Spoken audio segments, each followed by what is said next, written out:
Welcome to Luca and Miguel. Enjoy the video. In this video, I will explain how to make rock candy homemade. First, you'll need a few simple items: sugar, water, a saucepan, and some string. Prepare your growing environment by tying a clean string to a pencil or skewer, then suspending it in a clean glass jar. Make sure the string doesn't touch the bottom or sides. This setup is crucial for successful crystal formation, so take your time to get it right. Now, let's create the supersaturated sugar solution. In a saucepan, combine 2 cups of water with 4 cups of granulated sugar. Heat this mixture over medium heat, stirring constantly until all the sugar crystals have completely dissolved. It's important not to boil the solution.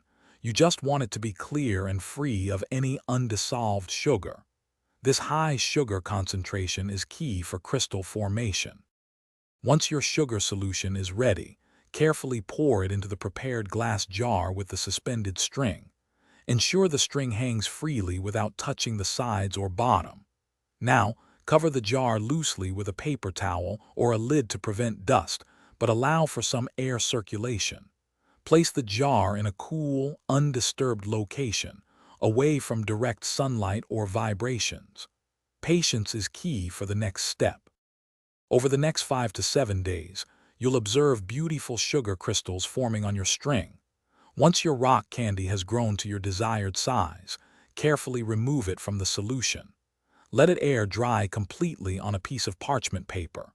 You've successfully made your own homemade rock candy. Also, for easy meal prep, check out the leak-proof containers and other great deals linked in the description below. Thanks for watching and please subscribe. It's the best investment you'll ever make.